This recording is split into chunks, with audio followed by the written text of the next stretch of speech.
அத்தியாயம் 69. பளபளப்பான கருப்பு கற்கள். நட்சத்திரங்கள் நிறைந்த வானத்தின் கீழ் வெவ்வேறு ஆயுதங்களை ஏந்திய 3 மனிதர்கள், 3 வாள்களும் தலையில் 2 கொம்புகளும் கொண்டு ஒரு பெரிய தர குரங்குடன் சண்டையிட்டுக் கொண்டிருந்தனர். எல்லா மனிதர்களும் மிகவும் சோர்வாக தெரிந்தனர்.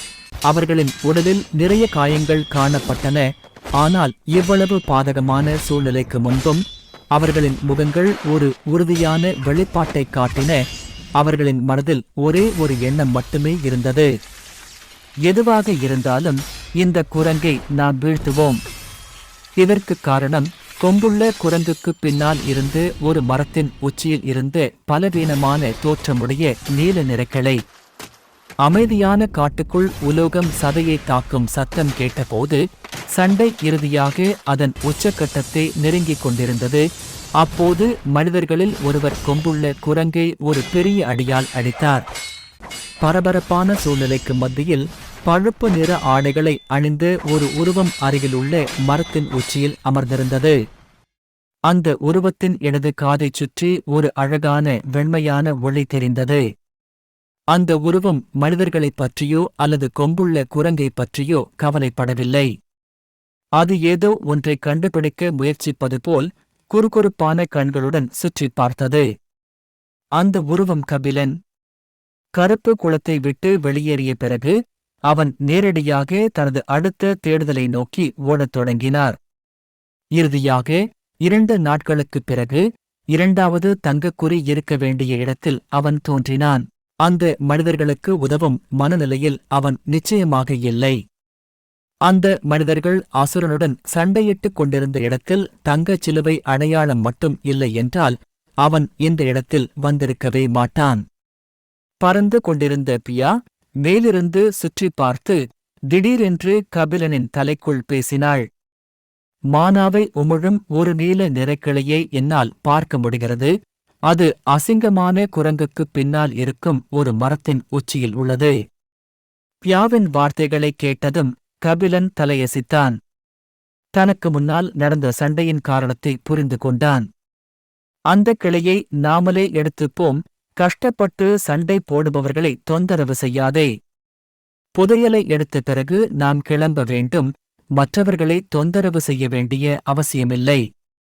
கபிலனின் பேச்சைக் கேட்டு பியா வாயடைத்து போனாள். சண்டையிட்டுக் கொண்டிருந்து 3 மனிதர்களை பார்த்தாள். ஏதோ காரணத்தால் அவர்கள் பரிதாபமாக தெரிந்தார்கள்.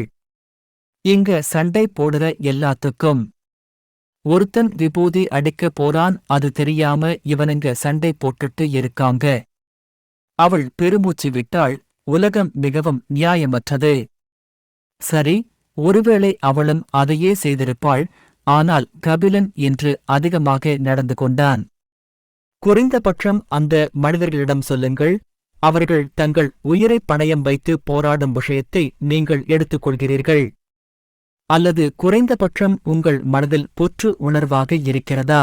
மனிதர்களை மீண்டும் பரிதாபமாக பார்த்த பிறகு பியா அவசரமாக நீலக்கிளையை நோக்கி பறந்து சென்று அதை எடுத்தாள். இப்போது அவளுடைய முகபாவனை தீவிரமாக இருந்தது. அவள் மனதில் ஒரு எண்ணம் இருந்தது. அது அவளுடைய எல்லா குற்ற உணர்ச்சியையும் நீக்கியது. நான் பயன்படுத்தப்படாத வரை பரவாயில்லை. கிளையை எடுத்த பிறகு அவள் பறந்து சென்று கபிலனிடம் கிளையை கொடுத்தாள். கபிலன் பியாவிடமிருந்து கிளையை எடுத்து தனது சேமிப்பு வளையத்திற்குள் வைத்தான். கிட்டத்தட்ட முடிவுக்கு வந்து கொண்டிருந்த சண்டையை மீண்டும் ஒரு முறை விரைவாக பார்த்த பிறகு அவன் தலையசைத்துவிட்டு மரக்கிளையிலிருந்து மறைந்தான். கபிலன் சென்ற 2 நிமிடங்களுக்குப் பிறகு 3 மனிதர்களும் கொம்புள்ள குரங்கைக் கொன்றனர். குரங்கு இறந்தவுடன் சில வெள்ளைத் துகள்கள் அதன் உடலை விட்டு வெளியேறி அவர்களின் உடலில் நுழைந்தன. இதனால் அவர்கள் ஒருவரையொருவர் பெருமையுடன் பார்த்துக் கொண்டனர். அந்த குழுவின் தலைவராக தோன்றிய மனிதர்களில் ஒருவர் அவசரமாக தனது சேமிப்புக் கிடங்கிலிருந்து ஒரு குணப்படுத்தும் மருந்தை எடுத்து அதை விழுங்கி குரங்கின் உடலுக்குப் பின்னால் இருந்த மரத்தை நோக்கி உற்சாகமான முகபாவத்துடன் நடந்து சென்றார். இந்த இடத்தை கண்டுபிடித்தவரும் இந்தச் சண்டையில் அதிக காயங்களைப் பெற்றவரும் அவர்தான். இப்போது அவர்கள் சண்டையில் வெற்றி பெற்றுவிட்டதால் கொள்ளையடித்ததை பிரித்துக் கொள்வதுதான் மீதி. மற்ற 2 மனிதர்கள் அவருக்கு பின்னால் பின்தொடர்ந்ததால் தலைவர் மரத்தை நோக்கி நடந்தார். ஆனால் மரத்தில் எதுவும் இல்லாததைக் கண்டதும் அவரது ஆன்மா கிட்டத்தட்ட அவரது உடலை விட்டு வெளியேறியது. அவர் அந்த இடத்திலேயே உறைந்து போயிருந்தார். அவர் இதயம் நடுங்கிக் கொண்டிருந்தது. தான் பார்ப்பதை நம்பவே முடியவில்லை. பின்னர் திடீரென்று அவருக்கு பின்னால் நின்ற மனிதர்களில் ஒருவரும் மரத்தை பார்த்து அதிர்ச்சியுடன் கேள்வி எழுப்பினார். நீல மரக்கிளை எங்கே? அந்த ஒரு சில வார்த்தைகள் போதும். அவன் இருமும்போது இரத்தம் கசிந்து அந்த இடத்திலேயே மயங்கி விழப்போனா. அவனால் சபிக்கக் கூட முடியவில்லை. மற்ற 2 மனிதர்களும் ஒருவரையொருவர் பார்த்து கொண்டனர். அவர்களுக்கும் மயக்கம் வருவது போல் தோன்றியது.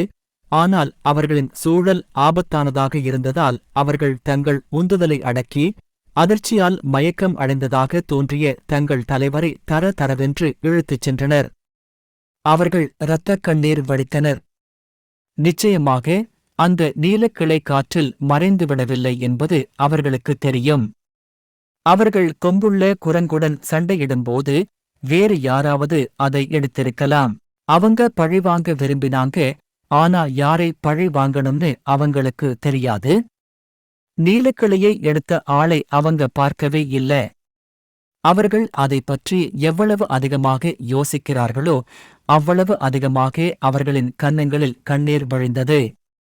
இதற்கிடையில் நீலக்கிளையை எடுத்த பிறகு கபிலன் ஏற்கனவே அந்த மனிதர்களிடமிருந்து 1 கிலோமீட்டருக்கும் அதிகமான தொலைவில் சென்றிருந்தான். 2 நாட்கள் ஓடிய பிறகும் அவன் மிகவும் களைப்பாக இருந்தான். ஆனால் அடுத்த தங்க சிலுவைக்குறி அவன் இருக்கும் இடத்திலிருந்து அவ்வளவு தொலைவில் இல்லை. அதனால்தான் கபிலன் அந்த இடத்தை அடையும் வரை ஓய்வெடுக்க விரும்பவில்லை. மூச்சுத் திணறலுடன் ஒரு மரத்திலிருந்து இன்னொரு மரத்திற்குத் தாவினார். ஒரு நொடி கூட நிற்கவில்லை. 2 நீண்ட மணி நேரத்திற்குப் பிறகு இறுதியாக அவன் சில பழைய தோற்றமுடைய மரங்களுக்கு முன்னால் தோன்றினார். அந்த மரங்களின் நடுவில் இருந்த தரை கருமையாக இருந்தது. நிலத்தடியில் ஒரு சிறிய துளை இருந்தது. கருந்துளையைச் சுற்றி எந்த மான்ஸ்டர்களையும் பார்க்காத கபிலன் அந்த துளைக்குள் நுழைவதற்கு முன்பு சிறிது நேரம் தூங்க முடிவு செய்தான். உள்ளே என்ன இருக்கிறது என்று அவனுக்குத் தெரியாது. அதனால்தான் எல்லாவற்றிற்கும் தயாராக இருப்பது நல்லது. சுற்றி பார்த்துவிட்டு அருகில் ஒரு பெரிய மரத்தை கண்டுபிடித்த பிறகு கபிலன் நேரடியாக தூங்கச் சென்றான். வழக்கம்போல் பியா அவன் வயிற்றின் மேல் அமர்ந்தாள். அவள் தூங்கவில்லை. சுற்றுப்புறத்தை கண்காணித்துக் கொண்டிருந்தாள். மறுநாள் அதிகாலையில் துருப்பிடிக்கும் சத்தம் கேட்டு கபிலன் கண் விழித்தான். அவன் மரத்திலிருந்து கீழே பார்த்தபோது கண்கள் கலங்கி கிட்டத்தட்ட மயக்கமடைந்தார். கருப்பு நிறத்தில் 3 வட்ட வடிவ கல் வடிவ உயிரினங்கள் கருப்பு தரையில் நின்று கொண்டிருந்தன. அவை கண்களைத் திறந்து சுற்றி பார்த்தன. பின்னர் மெதுவாக அவற்றை மீண்டும் மூடி தரையில் அமர்ந்தன. கபிலன் சபித்தான். நேற்று இரவு அவர்களை பார்க்கவில்லை. அது மிகவும் இருட்டாக இருந்தது. இப்போது பிரகாசமான பகல் வெளிச்சத்தில் அவனால் எல்லாவற்றையும் தெளிவாக பார்க்க முடிந்தது. தரையில் எந்த ஓட்டையும் இல்லை. 3 கருப்பு கல் போன்ற அரக்கர்கள் மட்டுமே இருந்தனர். 3 அரக்கர்களும் கருப்பு பளபளப்பான கற்களின் குவியலை சுற்றி அமர்ந்திருந்தனர். அவனால் அவற்றின் இருப்பை உணரக்கூட முடியவில்லை. திடீர் அசைவு இல்லை என்றால் கபிலன் உண்மையில் அந்த அரக்கர்களின் நடுவில் அடுக்கி வைக்கப்பட்டிருந்த அந்த கருப்பு பளபளப்பான கற்களை எடுக்க கீழே சென்றிருப்பார். கபிலனின் தலைக்குள் பேசுவதற்கு முன்பு பியாவும் அரக்கர்களை பணிவுடன் பார்த்தாள். அந்த 3 விசித்திரமான அரக்கர்களின் இருப்பை என்னால் உணர முடிகிறது. அவர்கள் அனைவரும் -C தரவரிசையில் உள்ளனர். மேலும் அந்த பளபளப்பான கற்களிலிருந்து என்னால் எதையும் உணர முடியவில்லை. ஆனால் நீங்கள் விரும்பினால் அந்த கற்களை எடுப்பதற்கான வழியைப் பற்றி யோசிக்கலாம். பேசிய பிறகு பியா கபிலனை பார்த்து அதிர்ச்சியடைந்தாள். கபிலன் ஏற்கனவே துண்டகானம் துணியகானம் முன்னு உயிரை வெறுத்து ஓடிக்கொண்டிருந்தான். கபிலன் அவள் தலைக்குள் தீவிரத்துடன் கத்தினான். பியா, நீ ரொம்ப பேராசைக்காரனா மாறிட்டே இருக்க. பொக்கிஷங்கள் முக்கியம்தான். ஆனா நம்ம உயிரை பணயம் வைக்க முடியாது. வெற்றுக் கண்களுடன் கபிலனின் மங்கலான பிம்பத்தை பார்த்து வியா சபித்துவிட்டு கபிலனை நோக்கி பறந்து சென்றாள். நான் எல்லா பொக்கிஷங்களையும் எடுத்ததாகச் சொன்னது நீதானே? நான் எப்போ பேராசைக்காரன் ஆனேன்? டேய் கபிலா, நீதாண்டா பொக்கிஷத்தை பார்த்த உடனே வாய பொழந்துகிட்டு போவ. இப்ப என்ன பேராசைக்காரனு சொல்ற?